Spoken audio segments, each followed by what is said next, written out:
So, what was that? I actually hit the spot on my marker. Yeah. I'm like, what are we doing?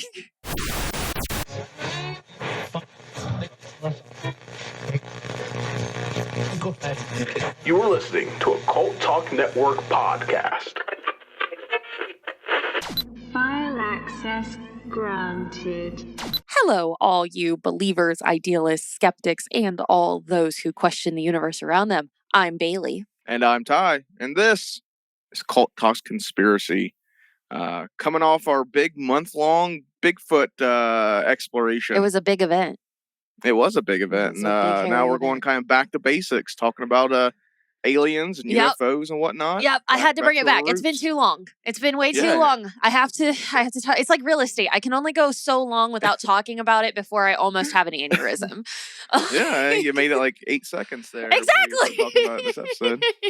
Exactly. Bailey's a realtor, in case you didn't know. Bailey is a realtor. If you are in Ohio and looking for a house, hi.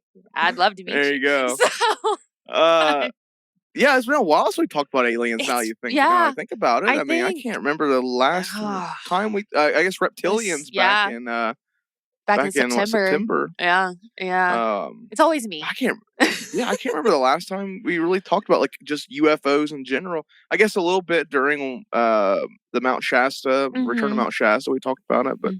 Yeah, we haven't did a big deep dive into just like aliens and UFO stuff in a while. No, and this really goes back to basics. We're talking about crop circles today, guys. Like this, first of all, I didn't realize how far back crop circles actually went and like how many like people have actually seen them and whatnot. Because I always knew like they were a thing because, that's basically that's like one of the first evidence of UFOs was crop circles. I would say. I'm pretty sure that's kind of what got me into this kind of stuff. I think as a kid, I think I saw like Unsolved Mysteries or something that had a crop circle segment. Because that is like one of the earlier things I kind of associate with aliens and UFOs is crop circles. Oh yeah, absolutely. I'm trying to think because I remember back when I would have been probably 10 or 11, I would say. The little town I lived in, it's called Bainbridge. There was a couple crop circles that popped up. No shit. And I remember that being like a big deal for the neighbor. It was like the diner talk from that point on. Oh my God! Be at the corner store. Everyone's talking about the crop circles. I should. I want to go into Bainbridge and start asking old people about that now. Like. I'll need to ask Ben's mom because they hail from the Bainbridge area. Yeah. So Bourneville, Bainbridge area, like two like hole in the wall. Yeah, towns. I remember that vividly being like a big deal. I remember having the newspaper clipping I kept for a long time. Yeah. I had it for a long time. I'd clipped it out and like taped it to a piece of like legal pad paper. Oh wow! And I remember having that for a long time. That's amazing. If you ever find that, oh my God! Oh, that's long gone. I've probably moved 8 times since then, but somebody's got it. I'm sure you can maybe find reference to the article somewhere online. It was in the Gazette. Oh, okay. Is where I got out because we had a Gazette subscription for Chill Coffee. And I remember that's where I had clipped it out of. So nice. Okay, I'm gonna have to go find that now. I don't remember, so like my interest in aliens goes back to the time when like I was living in Georgia, because I remember being a very young Bailey, like 5 years old, and hearing of my neighbor talking about his friend that had seen an alien, and he was like, "I know what I saw," and then like from there, like my dad would like tell us stories about like crop circles and lights in the sky, and then of course like we had friends of ours that had photographs of lights in the sky, which somebody in my family still has them. I'm not too sure who has them. It's between my mom and my dad, and I'm not too sure. But I mean, like it goes really, really far back. So I don't think I was told of an actual account where crop circles were there, but the movie Signs is a huge part of my Oh fucking yeah. childhood. And my mom loves the movie Signs. It scared the shit out of me like the first couple times I watched it. Like the worst scene in that movie for me is when they're all sitting down and having the Last Supper and everyone starts crying. Like Oh, that does it that's for me. intense. Yeah. That does it for me. I'm done after that one. I still jump at that one scene where the alien crosses the like alleyway. Oh, yeah. You know, it's the kid's birthday party Yeah. footage. That still gets me every time. Yeah, the news I footage. I love that movie. That is a Such a good fantastic movie. flick. Listen, there are very few things that Mel Gibson is in that I don't like. So, listen, we're not talking about his person. I'm talking about the man's performance. Like, I keep saying at some point I want us to do like I brought to you before off air like cult talk conspiracy cinema. yes. Where we do like we watch a movie based on like a conspiracy and kind of like dissect how closely it aligns with like the actual source material. Oh, I'd love it. I know he does. There's a movie he did called Conspiracy Theory, I think is what it's called. Ooh, okay. Where he plays a conspiracy theorist, and it's not about aliens or UFOs or anything. It's more about like the government surveillance and stuff like that.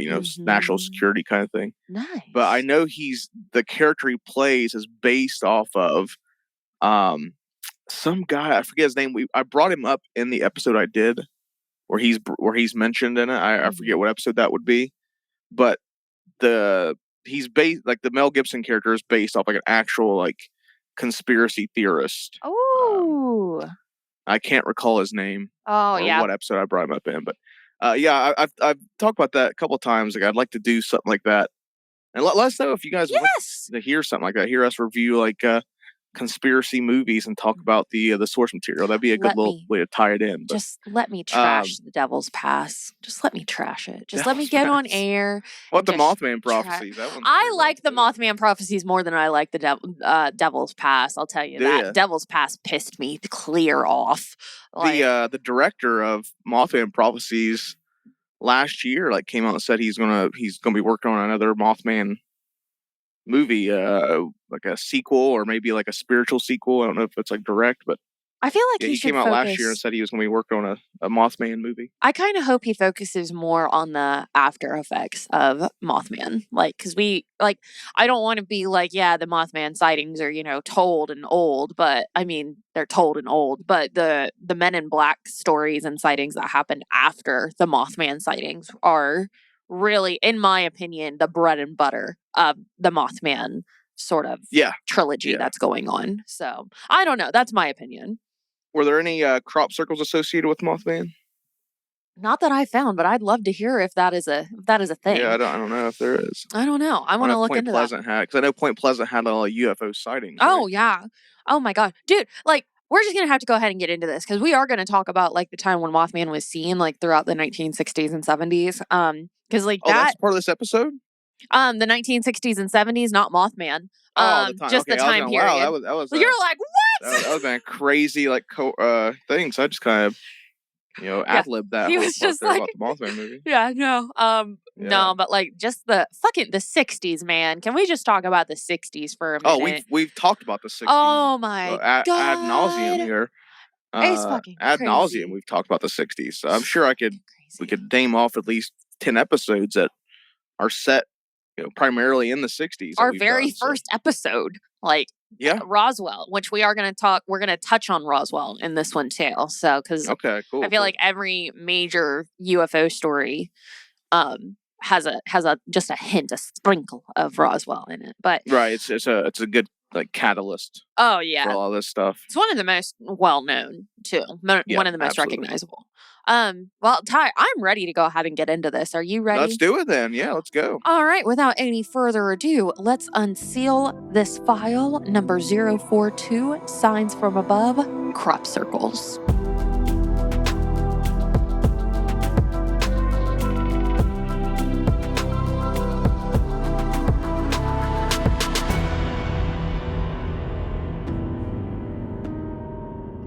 Okay, so crop circles. So anytime that I'm looking at a big, broad story like this one or big, broad project like this one, I want to start with when did we start seeing this? And you would be surprised to know, because I was surprised to know, that all the way back in 1678, a news pamphlet named The Mowing Devil or Strange News out of Hertfordshire speaks of a farmer in Hertfordshire. I hope I pronounced that right. It's an old English town. But anyway, this farmer had refused to pay laborers the price to mow his field, stating he'd rather pay the devil to mow it instead of paying the high price. So that night, the night he stated this, the field appeared to be on fire. So when the farmer went out the next morning to go check the field out, he said it had been perfectly mowed, and he actually is quoted as saying that no mortal man was able to do the like. The pamphlet also had an illustration with it, and it was the devil mowing the field but going in a circular motion. This is among some of researchers to be the first recorded case of crop circles appearing. So Interesting. all the way back. And like this is also I've never heard that. I've never heard that. The devil, the mowing devil is what it's most commonly known as. And like quick note right here too, a lot of these sightings and occurrences are actually going to take place in England and the UK. Which was super surprising to me because I'm an American girl. I'm used to all the Americans getting the UFO shit, man. I was like, y'all get it too? What? I didn't know y'all were putting y'all's crazies on display like that. This is something this was something I've always had a problem with. I have a really big problem with watching like UFO and like cryptid documentaries that take place in the UK. Why? I just don't care, I guess. My big thing. I lose interest. I guess except for like Loch Ness because that is like their thing. That's home base, yeah. Mm-hmm. But like I remember I tried watching like a documentary called like Bigfoot Goes to Europe, and it was like or Bigfoot European Bigfoot or something like that. But it's basically like an examination of Bigfoot in the UK. Mm-hmm. I just couldn't get into it because like I associate Bigfoot so much with America. It was just like I just couldn't get into it. Dude, it would make sense. Same with UFOs and stuff. Because I know there's some really interesting UFO stuff like Rendlesham and stuff like that. But I just can't get into the documentaries on UFOs and cryptids when it takes place in the UK. I have no idea what it is. I don't know. Is it the accent? Some sort of underlying prejudice I have. You're just I guess. You're like, we won the war. I don't have to listen to your shit. Yeah, I just have a really hard time with even like true crime documentaries.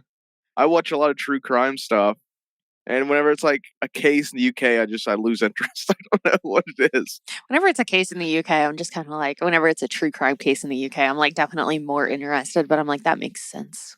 Human nature. Oh, you really? Yeah. But yeah, like America, I'm disgusted. But like a full-fledged, in-depth, like Jack the Ripper, when I finally like, because Ben's a huge Jack the Ripper like researcher and whatnot. He's done a lot on that. And he we were watching stuff on Jack the Ripper, and I was like, yeah, that's fine. But if you put it over in America, I'm like, oh my God, that's horrendous. That's awful. I don't know. It's like a disconnect. It's like, it's because it's in another country. I'm just like, oh, okay, happening over there. So, but one thing that's interesting between the US and the UK that I didn't think of until this very moment is with the US, we really saw, a lot of government officials and everything being like, and, law enforcement being like, no, this isn't happening. It's, a weather balloon or, it's some sort of like obsolescent light in the sky or reflection or whatever. With the UK law enforcement, a lot of their local law enforcement was like, if you see these lights in the sky, remain in your home.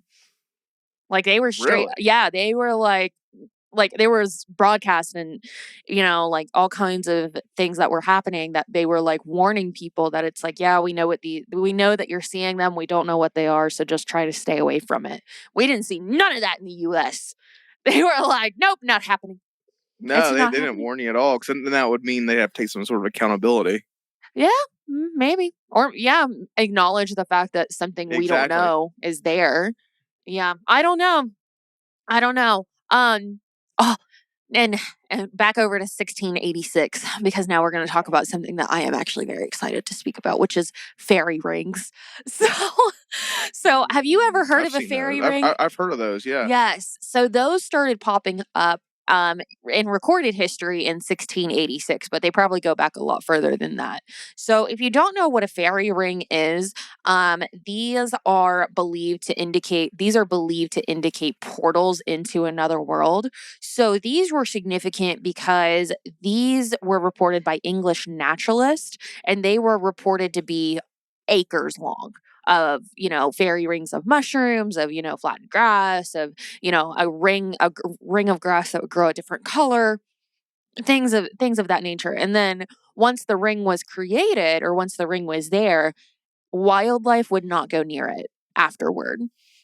So the lore of fairy rings run very deeply throughout Celtic, Scandinavian, and English culture and lore. So these fairy rings were mystical gathering places created by dancing fairies and elves, and the mushrooms were convenient resting stools for when they were tired. Any humans that dared to enter the ring would be forced to dance until they either went mad or died of exhaustion. Wow, I didn't know that. Damn. Dude, I've seen these. I've seen a fairy ring before, like a very, very small one. And like they're very rare to come across, but it's kind of like Bigfoot feeling when you see one, you're just like, oh, that's cool. That's good over there. It's fine over there. I don't want to touch I that. don't know if It's I've cool. ever seen one. I don't know if I have ever saw a fairy I ring. feel like I saw one. I either saw one or really, really hope to see one. I don't know. I was Because I've seen images of them online. Like I know what they are, but I don't know if I've ever actually seen one in person. I don't know. I don't think I've ever actually seen one in person. They're really cool. They're very, very, very interesting. So crop circles and these fairy rings, they continued to be seen all throughout history. But we're going to fast forward a little bit all the way over to the 1960s, which was a very busy time for crop circle discoveries and sightings. Excuse me, UFO sightings, I mean. So in 1963, Sir Patrick Moore described a crater in a potato field. Or excuse me, I had that mixed up for a moment. So there was a crater near this potato field in Wiltshire, England. However, he claimed to have seen a craft hovering above this this field. So upon later now is that the first I guess the first report of like a craft being in the presence of one of these things? I believe or the first one you were able to find? One of the first ones I was able to find right from the 1960s. And then this one, so Sir Patrick Moore is very interesting because he actually also worked with the environmental scientist for the country of England. I believe it was the country of England. It either was that or the Wiltshire. Very big, prominent name. So he was one of the most accredited to have seen one of these things. But upon later inspection of the field, he noticed that there were several circular and elliptical areas of where the wheat had been flattened. He also discovered that in the center of the formation, the wheat had not been flattened. So it was like this hole that was in the center of the design where the wheat was still standing upright. So it was very interesting to find something like that because, first of all, how did something like that happen and there's no footprints? Because it's literally like it was just stamped from the sky. So 3 years later, in 1966, Tully saucer nest was discovered. This was when a farmer stated he witnessed a saucer-shaped craft hover about 30 to 40 feet from the swamp and fly away. After investigating the area afterward, he discovered an almost circular area 32 feet long by 25 feet wide where the grass had been completely flattened. Local law enforcement and the University of Queensland determined this was most likely from natural causes such as a drought.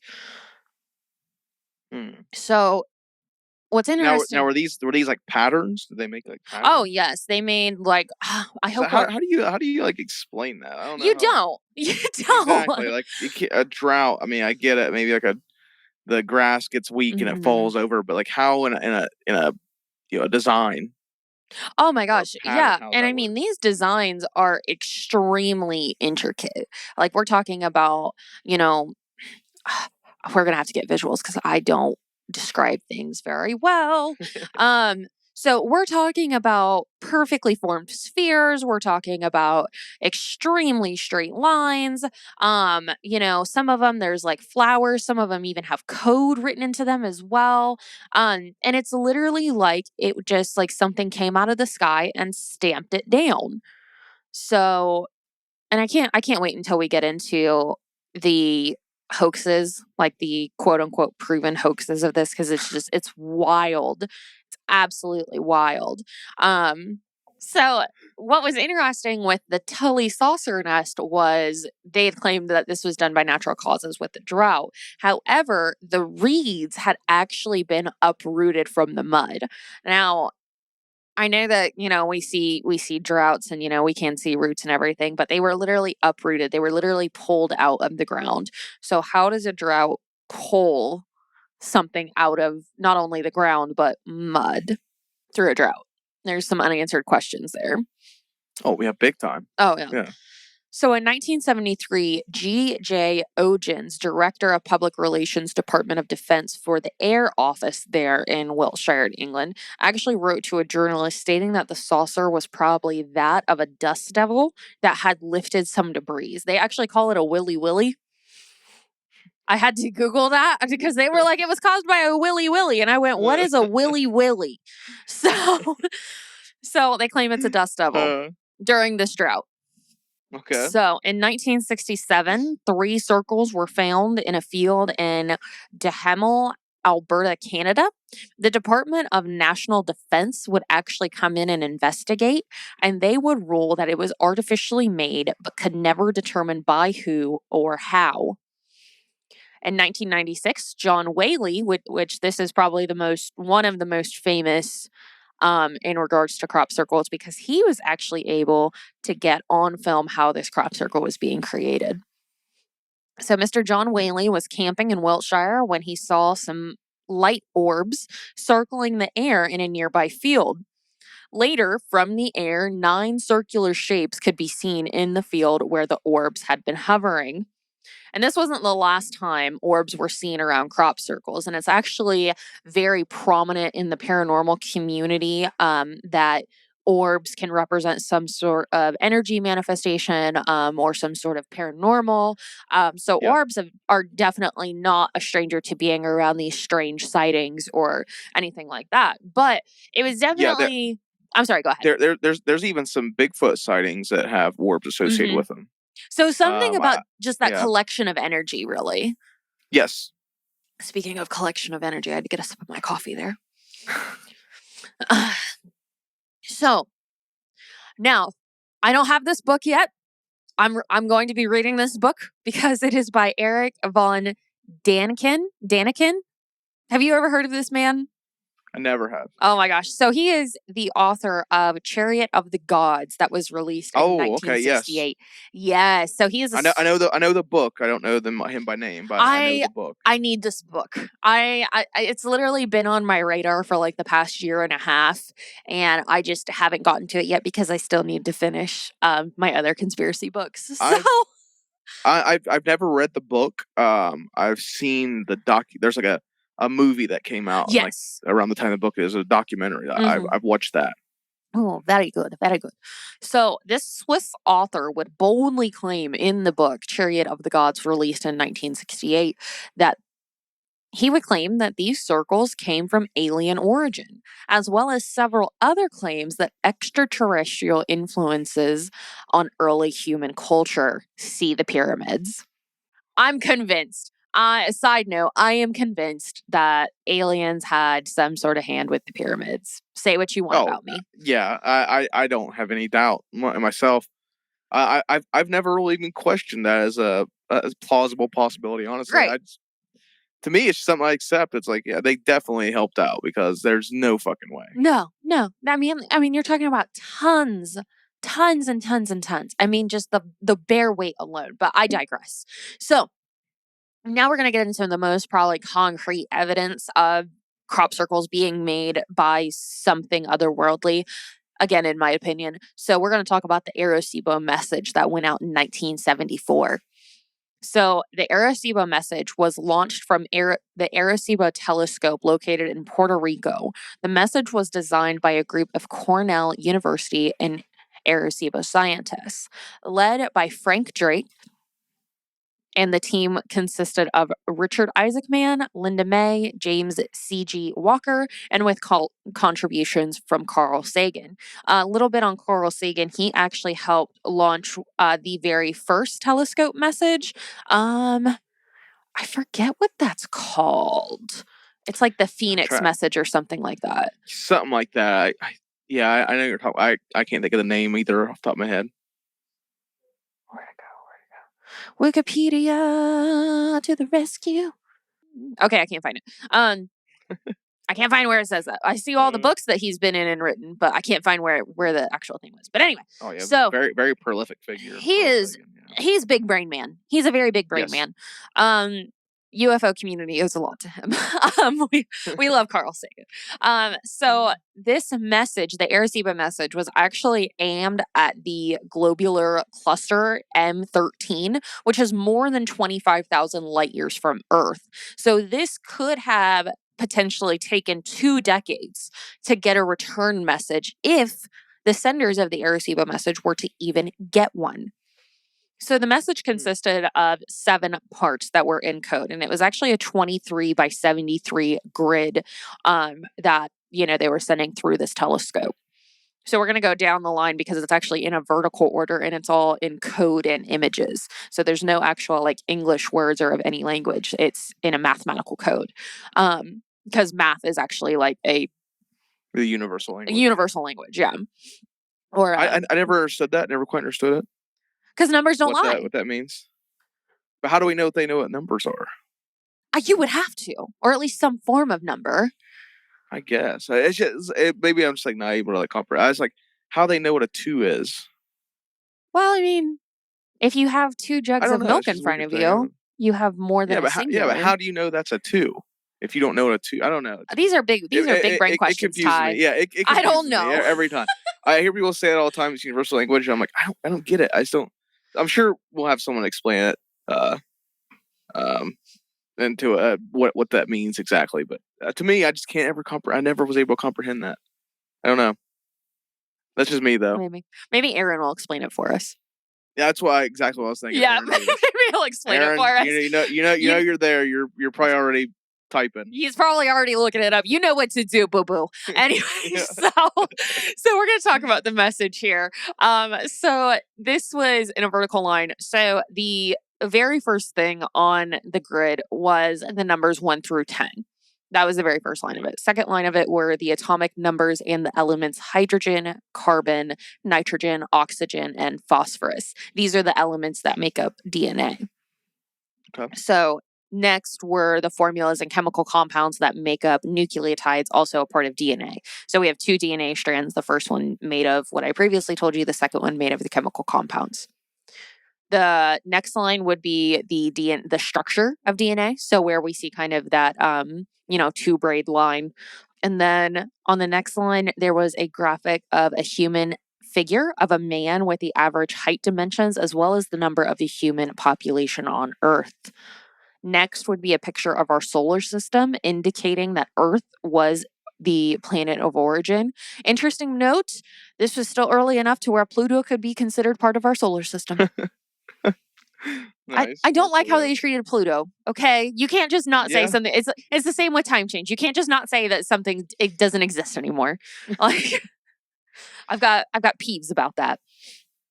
And then the last one was of a graphic of the Arecibo radio telescope as the transmitter origin. So like I said, this could have taken 2 decades to get back. However, this was launched in 1974.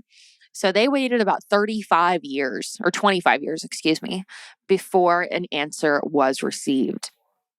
What would be known as the Arecibo answer received in 2001, a crop circle was with the face of an extraterrestrial was found in a field near the Chillibolton telescope. And 3 days later, the same 23 by 73 grid appeared in the field next to the face. Wow. Yeah. So remember, the Arecibo telescope was located in Puerto Rico. The received message was actually located in Hampshire, UK.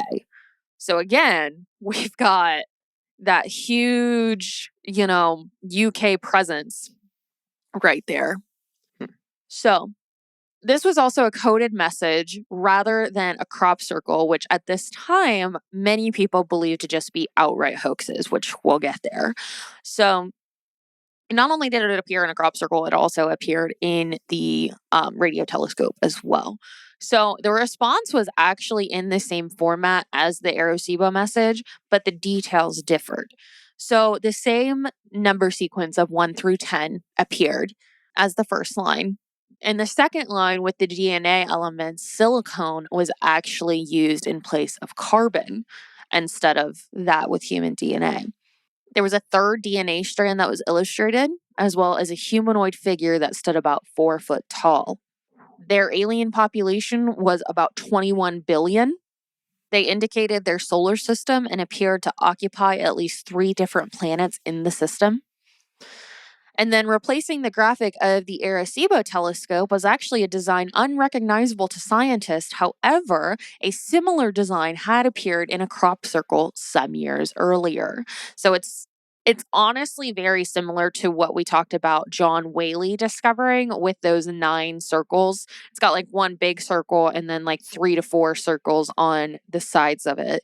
It's really weird because it's either the telescope either landed there or they were already telling us about their method of communication. I don't know. Those are big brain things. Yeah. That's wild though. That's wild. It's crazy to think like they got a response back, and I honestly don't really know how that could have been faked, to be honest with you. I don't know. I mean, I guess because there are like some like pretty verifiable crop circle hoaxes, right? Oh, yeah, absolutely. Yeah. Which I mean that took some planning though. I mean that looked like that's methodical. You had to know about this message, coordinate that. Okay, it takes 20 years to receive back. Mm-hmm. We're going to do it at this time. We're going to do it within 35 or that 25. one definitely took some thought. If it was a hoax, it took some thought. Oh yeah, you kind of had to be like in the know on that one. And then you have to get it all the way, all the way over to Hampshire, England. So like what I don't know. If it is a hoax, I want to know what the planning process was in that hoax because it's so different. I'm going to send you a photo of how they found the Arecibo message or the Arecibo answer. Okay, just so we can all see it and we all know exactly what we're talking about because I'm not good at explaining images. That's wild. Yeah, that's wild. Mm-hmm. All in code. Yeah, that's wild. You can clearly see like the humanoid figure too. Like you can make that out as a humanoid. Yeah. That took some work. If that was a fake thing, I mean, it took some work. And it appeared 3 days after the face did. And like this thing is huge. And a lot of people, speculate that these things are made very, very quickly because one day they will be there or one day they won't be there and the next day that they will. So it's like these things have to be done extremely fast, like overnight. So how are you going to get that kind of detail done? Second of all, how are you going to do that at night and not have to put up lights or anything like that? Like you're basically going to have to do it all off memory. Like just so many questions. And if you've ever been in like a field, I mean, you're going to get lost. Especially, these wheat fields and shit. Mm-hmm. Yeah, there's no way you can coordinate that like without having like some sort of, visual from above. Cornfields scare me. I've seen too many horror films where someone has gotten lost in a cornfield, and I'm like, I'm gonna go in that cornfield, and I ain't never gonna come out. So I get lost going to new places all the time. You think I'm not gonna get lost going into a cornfield maze? Okay. Do we want to talk about our superpower or our supernatural entities? Yeah, ultra-terrestrials? No, well, they might be ultra-terrestrials. They go by the name of Doug Bauer and Dave Chory. Okay, interesting. So we talked about the Tully saucer nest that happened back in 1966 in England. So this was really what kicked all of Doug and Dave coming into the picture. So in 1976, the two men had claimed that they had created the crop circles by series of pole vaulting into field and flattening items throughout Wiltshire, England. And this would be done with board planks and rope, basically. And they would I've seen that. I've seen those Yep. tools, yeah. Yep. And these men said that they wanted to have a bit of fun and make people think that, there were aliens out there and all that good stuff. However, when asked to recreate some of these circles, the accuracy was off in comparisons to sizing and shape. One recreation they did, it was actually a very intricate design they were asked to recreate. They ended up making it bigger than what the original design was, and then they gave up on it entirely. So they didn't even finish it. Like they had Wow. the size completely wrong, and then they just didn't even finish it.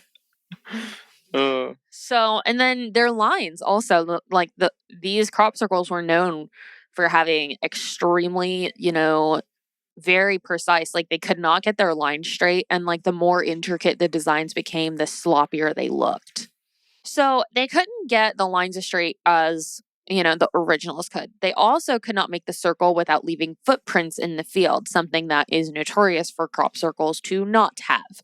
So Doug, when asked how they would prevent footsteps from getting into the crop circles or around the field, he said the two men would pole vault through the field and begin working on flattening the field when they reached their destination with wooden planks.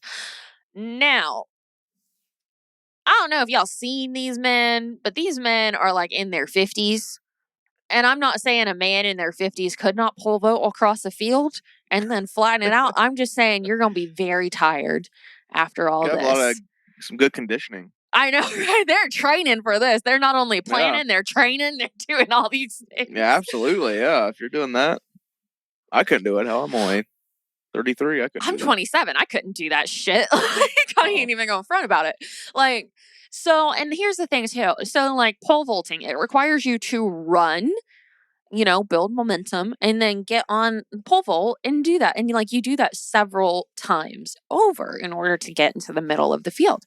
So I would have expected to see throughout this field lines where they would be running, and then a section where there's no lines, or footprints, I should say, rather. And then just that repeated sequence over and over and over again. There is no sequence like that. So I don't know how they covered that up. I don't know what their answer to that would be, but that was where my first thought went, is like, well, how are you building momentum this entire time? Or are you part Buffy the Vampire Slayer and can jump incredibly high? So here's something that they could not explain, though, Mr. Doug Bauer and Dave Trury, is there would actually be traces of radiation and electromagnetic energy throughout the crop circle. So I remember when that was something about the crop circles in my little town I lived in when I was a kid. I remember like that being part of it. That apparently, there was like people talking at the diner stuff, but people had Geiger counters and there was radiation in it and stuff. But I don't think I was ever confirmed. But I've heard stories of that at these sites where there's radiation detected. Oh my gosh, yeah. At sites of these, yeah. Yeah, and like, first of all, it's crazy because it's only in that crop circle. In the surrounding field area around it, it's not there. But it gets stronger and stronger and at its peak when you are inside the crop circle. So it would also explain why there were orbs found around it as well, because of that electromagnetic energy that could build up. I don't really know how orbs are formed. That was just a very good educated guess. But so it's actually so bad in Wiltshire, England, that pregnant women and those with pacemakers are actually discouraged from going near crop circles. Wow. Yeah. Like it's actually known, like, don't, like, if you're pregnant or like technology doesn't work when you're there. Like, phones will go out.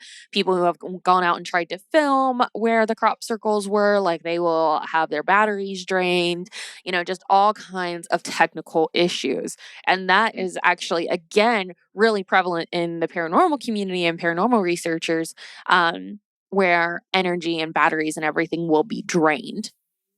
Another thing that was very hard to explain, well, not hard for Dave and Doug to explain, was there were actually claims of this jelly or sludge substance being found inside the circles. So Doug and Dave actually claimed that it was frozen waste being thrown out of above flying airplanes, but no aircraft would do such a thing. I don't know, Ty. Do your airplanes Just so happened to land where they were doing the.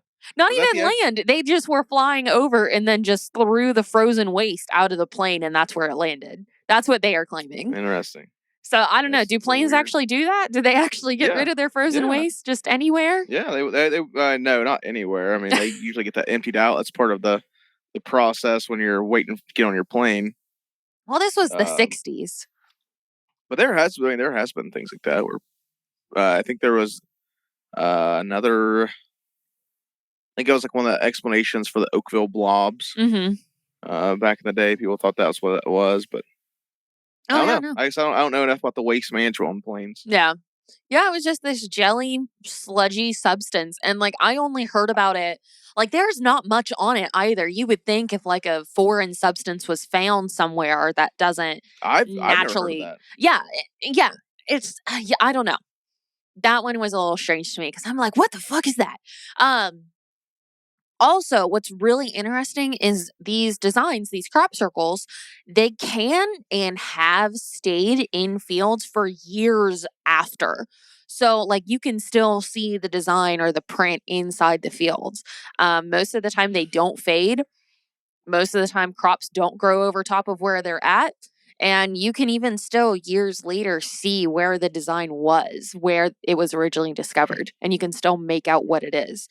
And that, again, that goes back to fairy rings as well. Like, things don't grow in that fairy ring. There's actually a Destination Truth covered it, and it's one of my favorite episodes on Destination Truth, where I forget where they are, what country they were in, but there was like this big circle in a field where nothing grew, and like people would get like weird feelings, and like people would get sick. And like on the episode that Ben and I had watched, one guy was actually like pushed out of the circle, like physically pushed out of the circle, and like just had like a really bad medical reaction and everything. And it's like, Wow. once he was outside of the circle, he started feeling a lot better.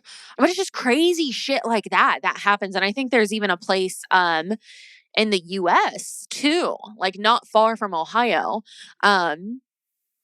And I feel like we've talked about it before, not on this podcast, but in passing, where there is another circle that's formed where people have tried to like go and camp around the circle and everything. And they will like either wander off and end up like 5 miles away from the circle, or like they will have people, quote unquote, mess with their tent, or, just crazy things like that. I'll have to find that one that's back in the US, because it's not crop circle related, it's paranormal related. But it's just shit like that I'm like, okay, we're messing with something well above our league here to do something like that to us.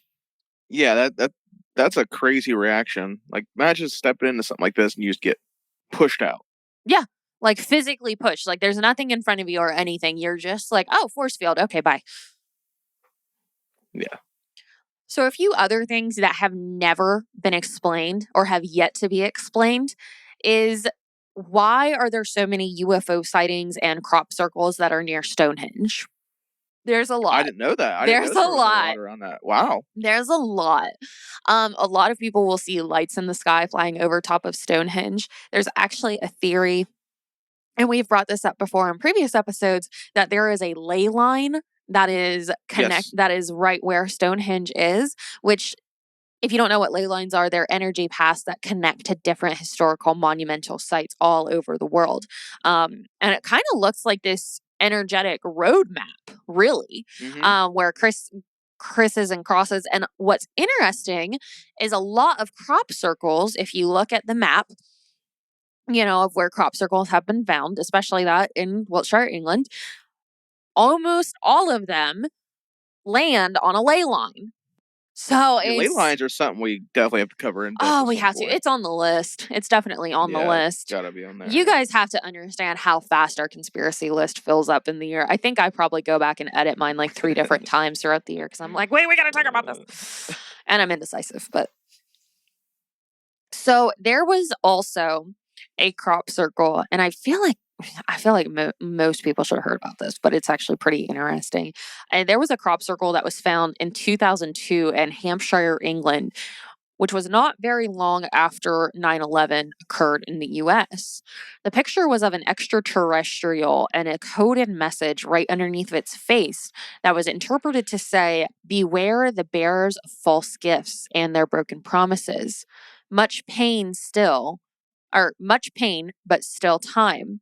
There is good out there. We oppose deception, conduit closing." That's it. That's it. A lot of people think that one is a hoax, and that was to kind of lift our spirits after 9/11 and everything, which absolutely fabulous, wonderful. I'll totally concede to that. But why is it in a cornfield? Why is it in a cornfield? We had social media at that time. Not really. Not after 9/11. We didn't really have Not in 2001. I feel like we had social media. I wasn't there. We had like AOL chat rooms. Oh, okay. Yeah, social media didn't become prevalent until like the mid 2000s. Yeah. I was 5. I didn't know what all was. We had no social media. You had email and AOL chat rooms. Yeah. Oh man, but like just the timing of that and then what it said as well, like really hit me, because it's like, oh wow, that's kind of creepy. Especially if it's the we oppose deception. That part really strings with me. So, what is happening in Wiltshire now? So, crop circles still can continue to appear to this day. There have been about 380 crop circles that have been recorded in Wiltshire since 2005. Jesus. Oh, yes. So, big, long history there. And then one thing that we didn't get to talk about a whole lot today is mounds. So if you're from Ohio, you know what the mounds are, and you know how wonderful they are, and Serpent Mound and all this. So right to a field trip to Mound at some point. Oh my gosh, we need to go to Serpent Mound. I used to pass it going to work almost all the time, and it was so you were working that far south? Mm-hmm. Oh yeah. I used to live. I grew up like right around Serpent Mound. So that's cool.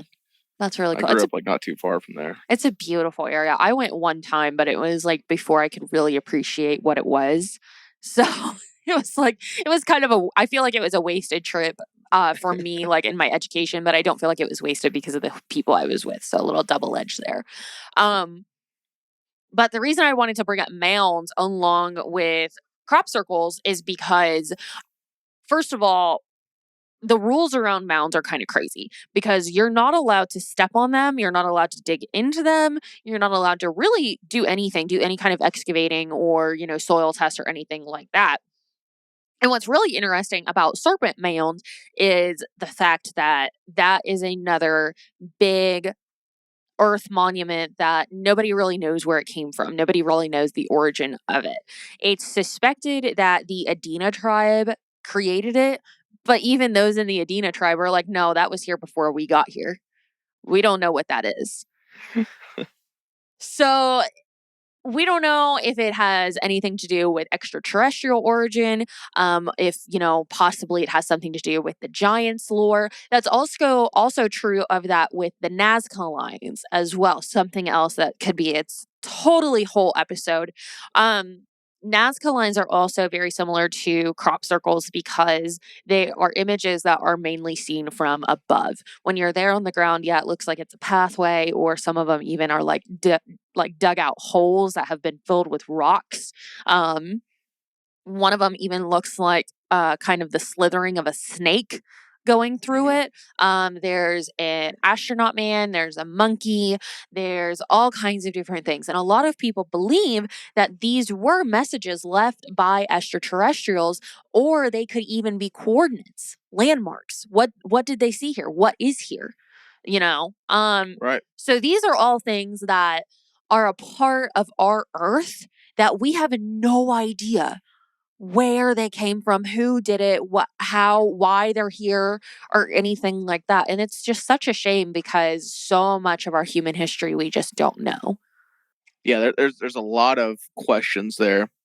The mounds, I mean, there's so many interesting things that surround them. Because I know people have a really big like energetic connection with mounds. Oh yes, But you kind of mentioned too with the crop circles. So it's interesting they go hand in hand like that. It's maybe kind of like a variation of it, I guess, or whatever caused the crop circles. It could be a variation of that. Yeah, because I mean, I don't know. It's interesting because one is pressed into the earth where the other one is pressed out of the earth now. Yeah. So, and like Chillicothe has like a ton of mounds as well. We've got one like, I've got like, there's one like right in the park down the street from me. There's another one where a freaking neighborhood was built. Story Place Mound is where I'm talking about, guys. But like, it's completely fenced off. You're not allowed to like take your dogs in there. And like, guys, they built an entire neighborhood around this mound. They were like, you can't touch that. Like, you got to put it, which I mean, props. Thank you. Love it. Keep the mound. I love it. I just have questions. So, which unfortunately no one can answer for me because we just don't know. So, very interesting. Like I said, Serpent Mound and Nazca lines, as well as ley lines, all their own episodes to come. But let me know what you guys think, because this one was quite a lot. I know I threw a lot at you guys, but I really wanted to focus on the how and where of crop circles and where they came from, what exactly we're seeing. And oddly enough, in 2023, actually, like throughout the 2020s until recording, because, you know, things can always happen, we don't see a whole lot of crop circles coming up anymore. Yeah, Like, I haven't seen a crop circle, like a prevalent one anymore. Anyways, in a long time. I think the invasion's near. And you think so? I think they're coming. Calm before the storm. I think this is the calm before the storm, because they were like, just read the message. Like, just read the message. They told us. They said good is still out there. I think they're coming. I don't know. But I'm also an optimist. So I don't know. I don't know what's happening. It doesn't sound very optimistic if you think it. It doesn't sound very optimistic. Well, it's optimistic. I think they're going to fix everything and everything's going to be fine. So there was a show Evan watched not too long ago. Where he was telling me about he's seen on TikTok or something, where it was like aliens come to Earth and it's not like an invasion, but they come and like they just like fix everything. They, you know, cure all the major diseases and like solve world hunger and everything. And like all the rich people in the world are like, hey, you know, stop that because you're fucking with our grift. Yeah, with our monopoly over here. Yeah, it was like a big thing. Like threw the whole world into chaos just because they fixed everything, but it like threw off the balance of how the world worked. It was he was telling me about it. It sounded very interesting. Would it really be so bad though? No, it wouldn't be bad at all. But there would be a lot of people pissed though. Listen, I don't know. You get into the argument of greater good at that point. And I'm sure there's way more detail. I would love to watch that show. I'd love to see what it's called, but I'm sure someone probably knows what it is. But yeah, he's seen it on TikTok or something. Was talking about it, and it seemed interesting. Interesting. So I'll have to look absolutely, yes. And guys, let us know what you thought about our little escapade into crop circles, as well as if you guys want to hear about mounds and ley lines and Nazca lines. Again, like those are freaking huge. I know I had probably mentioned in earlier episodes that we were going to do a little bit more of a deeper dive into mounds. Guys, I ain't gonna lie to you. So what do you think crop circles are? I think they're extraterrestrial origin. I really do. Like, I don't. Now, didn't you say something about hoaxes? Yeah, so there's no proven hoaxes that I could see. Well, the proven hoaxes I could see are very clearly hoaxes. And those were done by Dave and Doug. And if you look at comparisons on the crop circles that Dave and Doug made versus the crop circles that were originally found, there's major, major differences. So I don't think that they could be man-made, because unless you're airdropped into the field and then you flatten it perfectly and you have someone in the air that's telling you, yeah, that looks good, go left, I don't see how this is possible, because we've seen someone who's tried to recreate it, using the best tools available to them at that time when these things were being found, and it's not coming out the same. So how can this be hoaxed at this point? I just don't understand it. And until I get an answer, I'm going to believe that it's an alien. Now, I remember seeing investigations of crop circles, and the way the crops are laid was something that I remember being a hot topic. 'Cause, one of the research, one of the examinations I seen was the ones that are hoaxed when they lay wheat or corn, it snaps the stalk. Yeah. Because they're using these boards. But there's certain ones that are recorded where they're bent over, but the stalks are intact. So I remember it being that would I guess imply the presence of heat. Yeah. Because the stalks are being heated as they're laid, so they're more pliable. Yeah. So they don't snap. And I remember that being very interesting. That's cool. I also you reminded me here. There was also one where, and again, we go back into radiation being prevalent. Is there was one that the stalk was it was internally ruptured. It basically, I'm not gonna I'm trying to think of all the details they use and trying to repeat it. Out. Yeah, blown out basically. And they could only recreate the same sensation with using a radiation microwave. Jesus. Yeah. So because it was done internally, on the outside you could see where the plant had kind of ruptured out, as opposed to breaking on the outward and, all of the innards breaking afterward. You could see the difference in that. And it was really cool. They actually described it close to how our knuckles move, how the tendons and nerves in our knuckles move. If someone had to if our knuckle had ruptured, it was very similar to how that looked on the plant. It's very interesting. It's very interesting correlation on how they got that. But yeah, the way that the plants are laid, it's that's another thing where I'm I can't explain it. I don't know why it's happening. And some if you look up crop circles, they're very impressive. Some are mind blowing how intricate they are. Oh, absolutely. And now I remember the Roswell rock. This was when I wanted to talk about Roswell. Is because so the Roswell rock, the design that was found on that was actually also found in a crop circle that same year. Yeah. And I remember us talking about that back in File 001. We talked about the Roswell rock. Yeah, it was found in a crop circle. The rock, when the guy had picked it up, he originally thought that it was just a cool rock that somebody had lost and never really looked into it. Well, when he finally did look into it under a microscope, there were no the rock was completely smooth. There was no way they could have actually carved this rock. It looked like it had just kind of been what's the one that they use? A water saw? It's a power washer? Yeah, not like a power washer, but you can cut things with water. You can turn the water pressure up high enough and cut it. It looked like something like that had happened. But there's no way. It was completely smoothed over. There was no pressure or anything like that. And the weirdest part was the fact that that same design was found in a crop circle, blown completely up. And then we have a replica of it on this rock that was found in Roswell. I remember seeing a video too online of a crop circle being formed. Did you find that on your research? I found the one you see the orbs. Yeah. Yeah, the orbs. Yeah, that's about what John Whaley had gotten. Was he got these orbs hovering above, and then when he went and he investigated, that's when they found the design in the field. Yeah, that's a crazy video too, especially because the time it came out, it's not like if something like that came out now, I'd be very apprehensive to believe it because there's so many different programs you can get and create effects and Photoshop and things of that nature. But I mean, the time it came out, I mean, that was some pretty wild stuff to see because it's not like it was readily available to produce special effects. Oh gosh, no. That could do that, especially not someone like just some random guy. Yeah, well. no.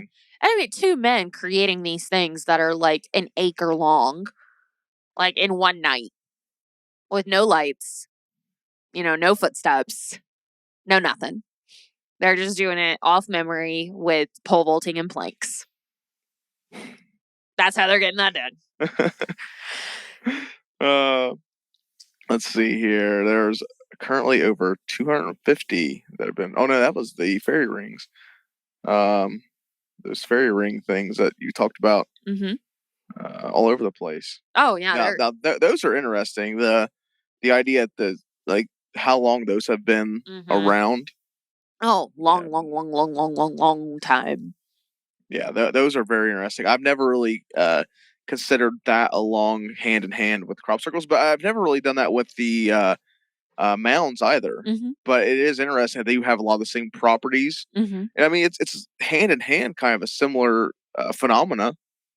Yeah, the thing that gets me the most is the fact that it's very hard or impossible for anything to grow on, these crop circles or these mounds or, well, not even really mounds, but between the fairy rings and the crop circles, because you can still see where they are. It's just, it's crazy to me to think that like something has happened to that earth to where nothing can now grow. And I believe, referring back to that one in the US that I will have to look up, they actually did soil tests on it and there's nothing wrong with the soil. Just nothing refuses, like nothing will grow there. Jeez. Oh, wow.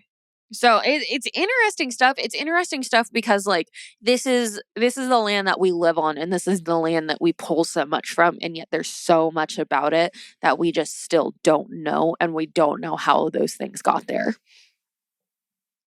Like, what does it mean? What does it mean? Exactly.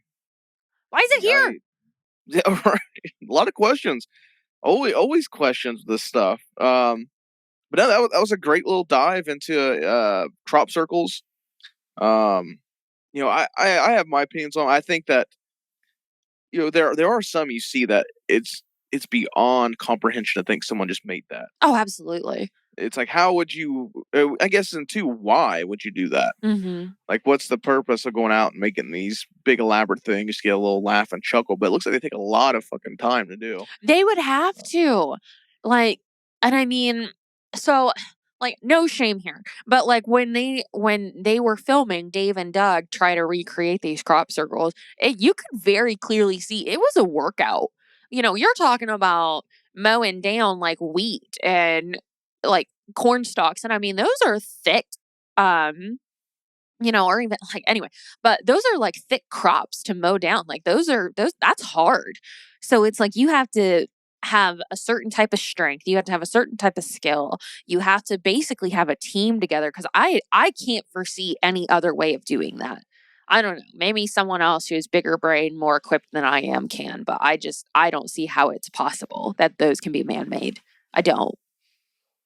No, I don't see how you would have the time and the energy to even do that, especially with just two guys. I imagine maybe if you had like a group of people, same, yeah, like a big group, but there would also be evidence of you being there. Like you'd have the footprints. You'd have, I'm sure, like garbage. People leave shit behind. You would have evidence. Oh yeah, someone was there. And imperfection. Because like the designs are absolutely beautiful, first of all, and they're so well detailed and so just intricate and precise. The precision is insane. I mean, you're talking about almost perfect circles, perfectly straight lines in a cornfield, in a field. How are you going to do that? Have you ever heard the theory that it's actually not aliens doing these, but it's actually Earth itself doing it? Ooh. Mama Earth coming back for her stuff. Yeah. Yeah, like I know there are theories that it's like Mother Earth, like trying to speak to us, Mm-hmm. trying to warn us Aw. of pollution or global warming, whatever it may be. Oh, I love Um, that. that's a theory that some people have had. I know that's kind of a lesser known Yeah, theory, no. but That's really interesting though. And like I could see it. I could definitely see that making sense. I mean it's definitely a more spiritualistic take on it Oh then. my gosh, yeah, because like we take so much from the earth. Like look at deforestation, look at, the pollution we're putting into the air and even within our own oceans as well. All of the chemicals and preservatives we're putting into our plants and our Damn crops. microplastics Fucking for everywhere, real. Killing everywhere, men's testosterone, these goddamn everywhere. microplastics. Dude, I could go on a whole Uh, fucking tangent. Don't get me started. yeah, yeah, fucking microplastics. So, but I mean, there's so much. Oh my god. Oh my god, there's so much. This is gonna have to go in the part 2 file. But anyway, that is everything that I have on my crop circles and all of the wonderful strangeness that there is. So, Yeah, fantastic episode, Bailey. It was fun talking about crop circles. We're gonna be talking about aliens again this month. We talked about oh what Bigfoot last month. yes. Next episode coming up here on the 28th. I'm gonna be talking about the Phoenix Lights, one of my favorite UFO things. I love talking about the Phoenix Lights. That's one of my favorite UFO incidents. It's so fascinating. Um, Mhm. it's just a very interesting subject and all, and like everything that surrounds it Mhm. too. There's a lot of things that people might not realize took place around the same time or Yep. after. Um, but yeah, it's a super interesting subject, and I'm glad to finally talk about it. But that's all just a precursor to it's almost summertime, and that means we're going back to the sea. We're going back to the water Eh. for Summer at Sea 2. Woohoo! Last year, we talked about all sorts of things from the Titanic to sea monsters to government cover ups, Oh all my taking gosh. place on the high seas. And we're going to do that again this year with Summer at Sea 2. I've got my list already put together. I'm pretty sure. I think I have everything for it. So I have my I've first got list put some. together. You got your first. My first list, my first draft. It might change It up as might you change. as we go through the month. Guys, Yeah. I'm so indecisive. Like, I'll do it. Like, that's why I never do the list because I'm like, I know I'm probably going to change it. And then Ty's going to have to go back and redo graphics because he's always so far ahead. I'm sorry. I've got my list. I think pretty well finalized of the 3 I'm going to be doing. So we're going to do 6 episodes. Goes June, July, and August. All summer we're going to be talking about everything to make you question everything before you go back into the water with Summer at Sea 2.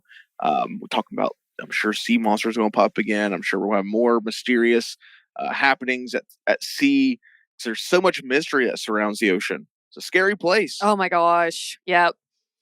I will always quote the fact that space has been more explored than our own ocean is. And that's like right in our backyard. Like, oh my God. I don't want to go down there. If I make enough money, I'll fund someone else to go down there.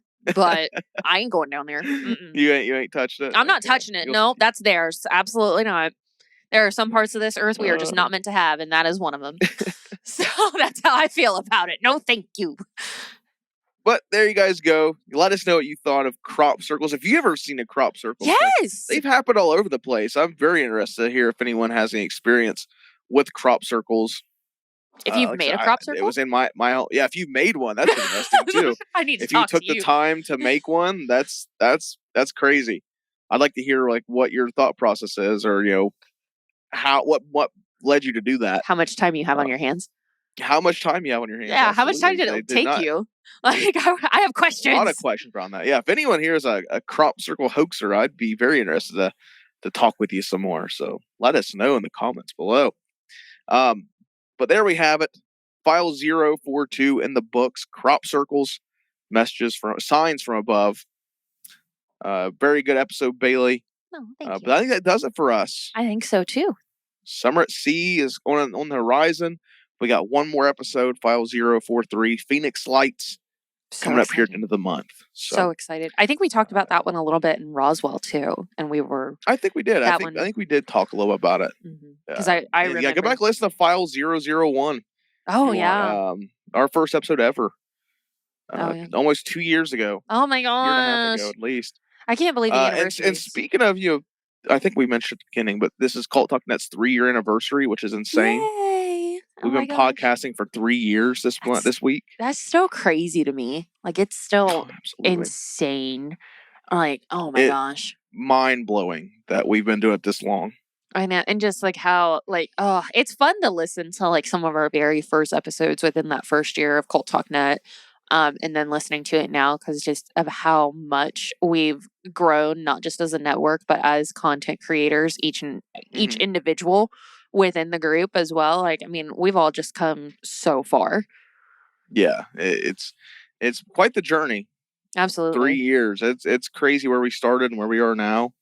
Yeah, just an interesting thing to kind of reflect on. 3 years of Cult Talk Net, just podcasting, this whole group hanging together. We've became content creators. We've grown as creators. We've grown as artists. We've grown as friends. I mean, it's amazing what 3 years have done. But let's go back and check out all the old episodes of Cult Talk Conspiracy and Cult of Lore and Cult of Campbell, American Pie Slices, Cultober, all the things. We have a shit ton of content. If you go on our YouTube channel right now, there's like easily 500 episodes on there. I mean, 300 at least. I don't want to say 500, but easily 300 episodes on there. Easily, just from Cultober last year alone. That's all. I'll never try that again. It was a feat. That was interesting. We at least did it. We did it though. We did do it. Yeah, we did do it. Man, what an exhausting endeavor that was. It was fun. Try to see if I can look up how many actual videos we have. That one I don't know. I'm gonna guess and say like 275. But yeah, we have a lot of videos on there. I mean, you can occupy yourself pretty heavily if you decide to dip your toes in all the Cult Talk Net backlog. But there we have it, Bailey. That does it for us. Make sure you guys follow at Cult Talk Net across the board. That's YouTube, Facebook, X, Instagram, all the things. We put content a little bit everywhere. Instagram is the main place we're kind of point everyone to as the hub of all the news and the announcements that we put out. We're also pretty open to DMs if you guys want to slide in and talk to us or drop a comment. Also, leave us a rating on all wherever you listen to this at. Wherever you listen, we listen. We want to hear you guys' feedback. If you enjoyed it, if you didn't enjoy it, we're open to everything. Whatever helps us grow as creators and help us be more of whatever you're looking for in a podcast. We're open to it. So and tell us why. Let us know tell us why. Let us know your suggestions or your critiques. We're always open to that kind of stuff. I've been Ty. I've been Bailey. And until next time, question everything.